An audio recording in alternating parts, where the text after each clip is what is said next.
Hello everyone.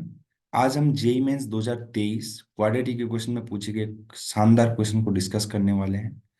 तो चलिए इस क्वेश्चन को सॉल्व करते हैं। सॉल्व करने से पहले पहले क्वेश्चन को समझ लेते हैं। ठीक है। तो देखिए क्वेश्चन में क्या दिया गया था कि e⁴x प्लस इस तरीके से एक एक्सप्रेशन दिया गया है जिसमें x की वैल्यू एक रियल नंबर है। तो इसके टोटल कितने सॉल्यूशन होंगे, इसके टोटल कितने सॉल्यूशन होंगे, राइट, ये हमसे पूछा गया है। ठीक है। तो चलिए इस क्वेश्चन को सॉल्व करते हैं। सबसे पहले हम यहां पर क्या कर लेंगे, ई की पावर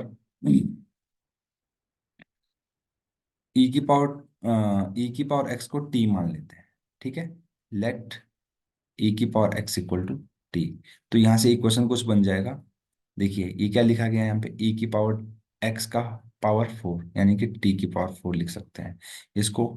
8 टाइम्स e की पावर सॉरी t⁴ लिख सकते हैं। इसी तरीके से 13e⁴ को t² लिख सकते हैं -8t+1 = 0। ठीक है। अब मैं क्या करता हूँ, इस तरीके से आपको कभी भी इक्वेशन दिया जाए तो आप इसमें दो चीजें कर सकती हैं। या तो हिट एंड ट्रायल से टी की वैल्यू निकाल लो, जो कि काफी टफ होता है। टफ मीन्स कई बार हमें बहुत इजीली रूट्स नहीं मिल पाते हैं। दूसरा तरीका क्या है इसको क्वाड्रेटिक में चेंज करने का, कि अगर सारी टर्म अवेलेबल हैं 4, 3, 2 और 1 डिग्री वाली, तो क्या करो, टी² से इसको डिवाइड कर दो। तो टी² से डिवाइड करने पर मेरे को ये एक्सप्रेशन किस तरीके से दिखाई देगा, ये दिखाई देगा t²+8t+13-8/t+1/t² = 0। अब मैं यहाँ पे क्या करूंगा, इसको और इसको एक साथ लिखूंगा, राइट। इसको दूसरी जो 8t है, इसको और इसको एक साथ लिखूंगा। और मुझे समझ में भी आने लगा कि ऐसा हम लिख सकते हैं, क्योंकि देखिए दोनों में 8 आ रहा है जिसको हम कॉमन ले सकते हैं, राइट। तो ऐसा हम करेंगे। तो ऐसा करने से हमें क्या होने वाला है, देखिए t² + 1/t², राइट। अब यहाँ पे देखिए, यहाँ से अगर आप कॉमन ले लेते हैं 8 को, तो आपको t-1/t दिखाई देने लगेगा। +13 = 0, ये 13 = 0 कर दिया। ध्यान दीजिएगा, ये जो एक्सप्रेशन है यहाँ पे, इसको इसके होल स्क्वायर की टर्म्स में इसको लिखने की कोशिश करेंगे ताकि मुझे क्वाड्रेटिक इक्वेशन दिखाई देने लगे, राइट। हमेशा हम इस तरीके से सोचेंगे।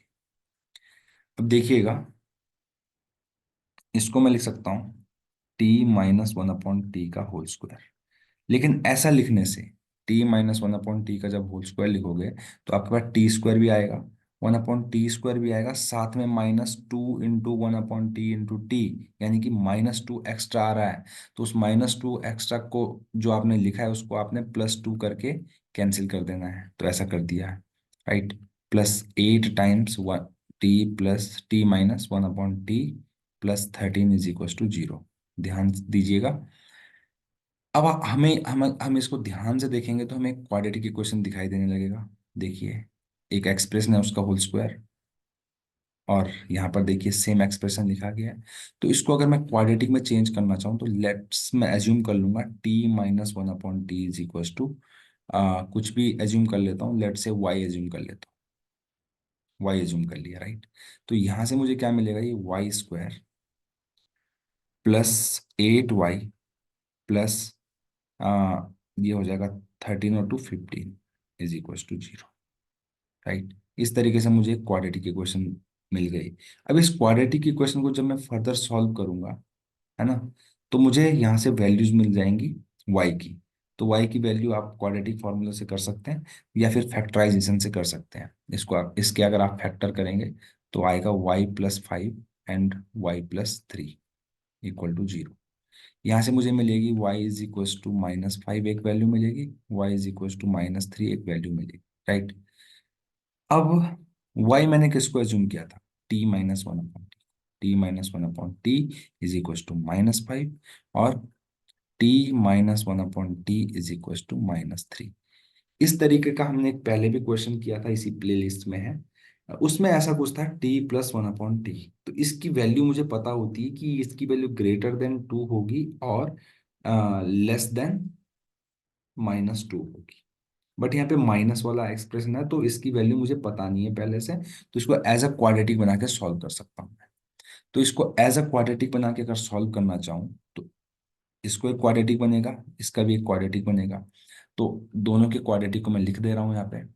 देखिए एलसीएम लूंगा अगर यहाँ से, तो ये हो जाएगा t² +5t-1 = 0। और यहाँ से अगर मैं लिखूंगा तो एलसीएम ले लो, t² आ जाएगा +3t-1 = 0। अब यहाँ से मैं t की वैल्यू निकाल लेता हूँ, क्वाड्रेटिक फार्मूला श्रीधराचार्य फार्मूला से। तो t का जो वैल्यू आएगा -5 ± यहाँ पे आ जाएगा 5² - 4। अब यहाँ पे -1 भी है, राइट। और यहाँ से इस वाली के लिए क्या आ जाएगा, इसके लिए तो ये रहा, अपॉन 2 लिखना नहीं भूलेंगे। और इसके लिए मेरे पास आ जाएगा -3, टी का वैल्यू -3 ±√3 का स्क्वायर -4 - 1/2। तो कुल मिलाकर जो टी की मेरे पास वैल्यू आई -5 ± यहाँ से आ जाएगा 29/2। और यहाँ से आ जाएगा t = -3 ±√3 3 9 और 4 13/2। अब यहाँ पर थोड़ा सा और हमें आगे जाना पड़ेगा, क्योंकि हमने t किसको एज्यूम किया है, t हमने एज्यूम किया था, देखिए इनिशियली e⁻x को, राइट। तो यहाँ पे आ जाइए। अब आपको यहाँ पर भी बहुत सारी चीजें सीखने के लिए मिलेंगी। तो ये e⁻x है, तो t मैंने e⁻x को मानता हूँ, इसको e⁻x बोल लेता हूँ। और इसको भी मैं e⁻x बोल लेता हूँ, राइट। अब ध्यान दीजिएगा, यहाँ से जो दो दो रूट आएंगे, एक आएगा नेगेटिव में, -5 -√29/2। वो तो होगा नहीं, क्यों नहीं होगा अभी बताता हूँ आपको। और e⁻x = जो वैल्यू आएगी -3 -√13/2, ये भी पॉसिबल नहीं, not possible. Why it is not possible? Because e की वैल्यू x जो होती है, e की वैल्यू x जो होती है always greater than equal to 0 होती है। Sorry, not equal to, greater than only. e⁻x जो होती है हमेशा ग्रेटर देन 0 होती है, आपने ग्राफ में पढ़ा होगा, फंक्शन में पढ़ा होगा। और दूसरी जो वैल्यू है -5 +√29/2, ये तो एक्सेप्टेबल है, क्योंकि देखिए √29 का वैल्यू 5 से बड़ा आएगा, तो ये एक पॉजिटिव वैल्यू। इसी तरीके से जो आप दूसरी वैल्यू को देख पा रहे हैं ये वाली, तो यहाँ पर ये भी क्या है, √13 जो है -3 से बड़ा है, क्योंकि √13 का वैल्यू 3 से बड़ा होता है ना, 3 और 4 के बीच में होता है। तो -3/2, ये वैल्यू भी एक्सेप्टेबल है, ये भी एक्सेप्टेबल, क्योंकि दोनों पॉजिटिव है और e⁻x को पॉजिटिव से कोई परेशानी नहीं होती है, राइट।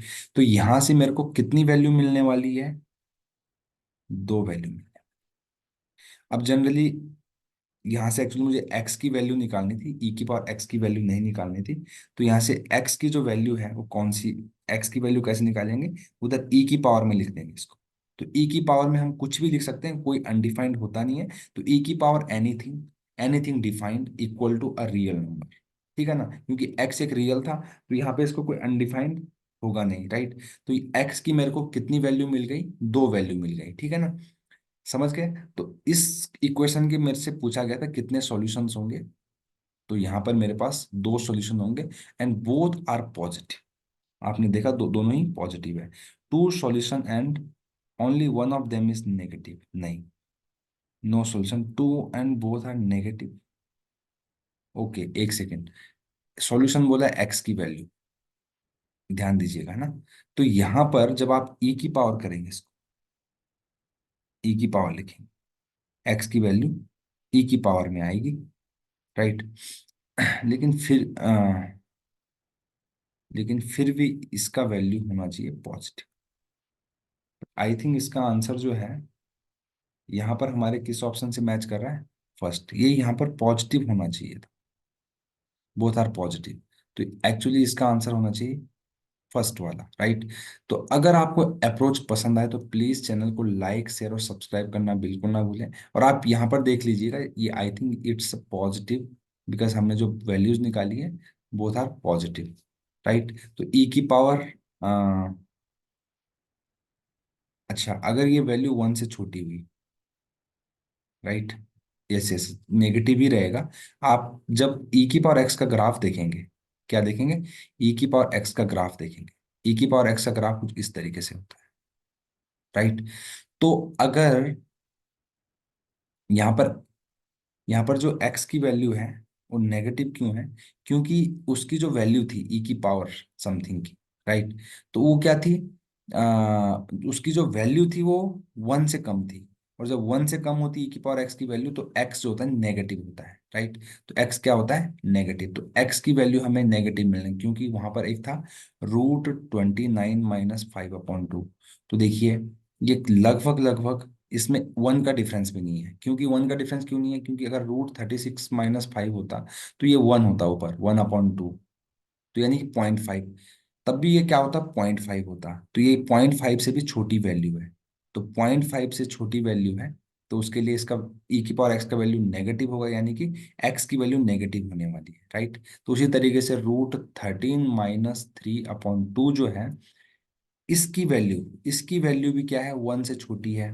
तो ई की पावर 1 से छोटी वैल्यू जो होती है, देखिए ये एक्स एक्सिस है, एक्स एक्सिस में 1, एक्स एक्सिस में 0 से छोटी वैल्यू है, सॉरी, जब ई की पावर एक्स की जो वैल्यू होती है अगर वो 1 से छोटी है, तो एक्स की वैल्यू नेगेटिव होती है, ये बात आप ध्यान रखिए। तो इसलिए इसका आंसर फर्स्ट होगा, यहाँ पर पॉजिटिव ना होके नेगेटिव ही होने वाला है, क्योंकि हमें सॉल्यूशन एक्स की टर्म्स में देना होता है, राइट। तो अगर आपको ये आंसर पसंद आए तो प्लीज चैनल को लाइक शेयर और सब्सक्राइब करना बिल्कुल ना भूलें। Thank you very much.